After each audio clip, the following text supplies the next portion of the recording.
தனியாக வசிக்கும் பெண்களை குறிவைத்து காதல் என்ற பெயரில் தனது இச்சையை தீர்க்கும் அதிகார பலம் கொண்ட காவலர் மீது நடவடிக்கை எடுக்க கோரி பாதிக்கப்பட்ட செவிலியர் ஒருவர் முதலமைச்சருக்கு கோரிக்கை விடுத்துள்ளார்.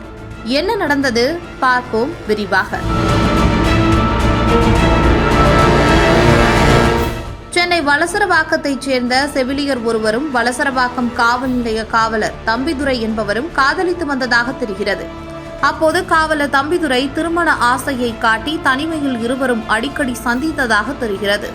தம்பிதுரைக்கு ஏற்கனவே திருமணமான விஷயம் அந்த செவிலியருக்கு தெரியவர இருவருக்கும் அடிக்கடி தகராறு ஏற்பட்டிருக்கிறது. R9 போலீஸ் ஸ்டேஷன் வலசரவாக்கத்தில் வேலை செய்கிற தம்பிதுரைக்கு எனக்கும் லவ் பண்ணிட்டு இருந்தோம் நாங்கள் ஒரு 3.5 மாசமா. அப்போ அவருக்கு கல்யாணம் ஆகலை, நான் பேச்சுலர்ஸோடு தான் இருக்கிறேன் அப்படின்னு சொல்லிட்டு சொன்னார். அதுக்கப்புறம் அவருக்கு கல்யாணம் ஆன உண்மை எனக்கு தெரிஞ்சிருச்சு. தெரிஞ்சதுக்கப்புறம் அவருக்கும் எனக்கும் நிறைய சண்டை போச்சு. சண்டை போனதுக்கப்புறம் அவர் என்ன சொல்லிட்டாருன்னா, எங்களுக்கு குழந்தை இல்லை, குழந்தை பெற்றுக்கலாம், நான் வீட்டில் சொல்லி உன்னை கல்யாணம் பண்ணிக்கிறேன் அப்படின்னு சொல்லி அப்போ ஒரு ஏமாற்றம் கொடுத்தாரு. அதுக்கப்புறம் எங்களுக்குள்ள ஒரு 6 மாதம் நல்லா தான் போச்சு. திருப்பியும் டிசம்பர் மாதத்துக்கு அப்புறம் அவர் இன்னும் நிறையா பொண்ணுங்களோட ரிலேஷன்ஷிப்பில் இருக்கிறாருன்னு சொல்லி எனக்கு ரொம்ப கோவம் நான் ஸ்ட்ரெயிட்டாக ஜான்வரி 31 30 போலீஸ் ஸ்டேஷனில் கம்ப்ளைண்ட் கொடுத்துட்டேன். இந்த நிலையில் அந்த செவிலியர் அளித்த புகாரின் பேரில் தம்பிதுரை கைது செய்யப்பட்டுள்ளார். ஆனால் திருமணம் செய்து கொள்வதாக மீண்டும் தம்பிதுரை உறுதியளித்ததால் அதை நம்பி அந்த செவிலியர் வழக்கை திரும்ப பெற்றுள்ளார். நான் சூசைட் பண்ணிப்பேன், என் குடும்பம் என்னை நம்பி தான் இருக்குது, நான் உன்னை கல்யாணம் பண்ணிக்கிறேன், என் வாழ்க்கை உன்னை நம்பி தான் இருக்குது, நான் உன்னை கல்யாணம் பண்ணிக்கிறேன் அப்படின்னு சொல்லி என்னை ஏமாற்றி ஸ்டேஷனில் கேஸை வாபஸ் வாங்க வச்சுட்டாங்க. வாபஸ் வாங்கிட்டு நான் வந்துட்டேன். வந்ததுக்கப்புறம் திருப்பி எனக்கு February 1 February 2 எனக்கு ஃபோன் வந்துக்கிட்டே இருக்குது. இந்த மாதிரி கோர்ட்டுக்கு போகணும், திருவள்ளூர் கோர்ட்டுக்கு 316 உடைக்கிறதுக்காக அப்படின்னு சொல்லிட்டு சொன்னாங்க. நான் போக மாட்டேன் அப்படின்னு சொல்லிட்டு சொன்னோன்னே இவர் என்ன பண்ணிட்டாரு, உன்னை கொலை பண்ணிவிடுவேன் அப்படின்னு சொல்லி என்னை மிரட்டி காரப்பக்கத்தில் உள்ள கனகராஜ்குமார்னு சொல்லிட்டு அவங்க வக்கீல்கிட்ட என்னை கூட்டிகிட்டு போயிட்டு அங்கே என்னை த்ரெட்டன் பண்ண ஆரம்பிச்சிட்டாங்க. த்ரெட்டன் பண்ணி தான் நாங்கள் சொல்கிற மாதிரி தான் நீ திருவள்ளூர் கோர்ட்டில் சொல்லணும் அப்படின்னு சொல்லிட்டு அதே மாதிரி சொல்ல வச்சு அது போய் திருப்பி ஹைகோர்ட்டுக்கு ஹைகோர்ட்லேயே அந்த பேப்பர் சைன் வாங்குறது எதுவுமே எனக்கு சொல்லலை.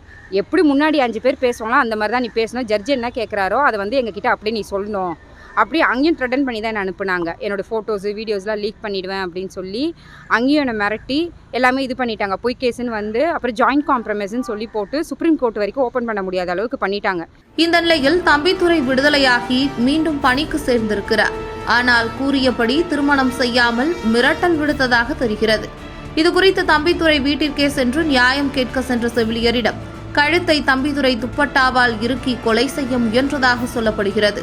செவிலியரின் செல்போன் ஆதாரங்களை அழித்தும் தான் ஒரு காவலர், என்னை யாராலும் எதுவும் செய்ய முடியாது என்று கூறியதுடன் தனது மனைவியை கொலை செய்ய முயன்றதாக காவல் நிலையத்தில் போய் புகார் கொடுத்ததாகவும் கூறப்படுகிறது. செல்லை உடைச்சிட்டாரு, கழுத்தை நெரிச்சிட்டாரு, அப்புறம் நானே பெட்ரோல் ஊற்றிட்டேன் மேலே, இதுக்கப்புறம் இருந்து என்ன பண்ண போகிறோம் அப்படின்னோடனே இவங்க போய் ஸ்டேஷனில் என்ன சொல்லிட்டாங்கன்னா, என் பொண்டாட்டி மேலே பெட்ரோல் ஊற்றிட்டா அப்படின்னு சொல்லிட்டாங்க. நான் திருப்பி அதையும் போய் கம்ப்ளைண்ட் ஃபைல் பண்ணி நியாயம் கேட்டேன்.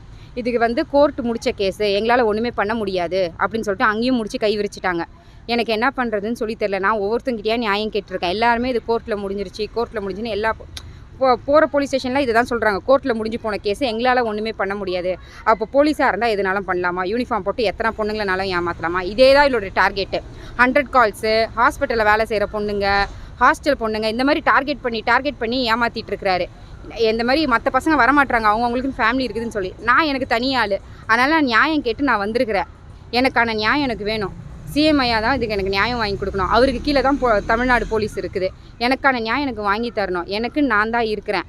தன்னை போல் நிறைய பெண்களை ஏமாற்றிய தம்பிதுரை மீது கடும் நடவடிக்கை எடுக்க வேண்டும் என வலியுறுத்தியிருக்கும் அந்த செவிலியர் முதலமைச்சர் இந்த விவகாரத்தில் தலையிட்டு தனக்கு நியாயம் கிடைக்க நடவடிக்கை எடுத்திடவும் வலியுறுத்தியிருக்கிறார்.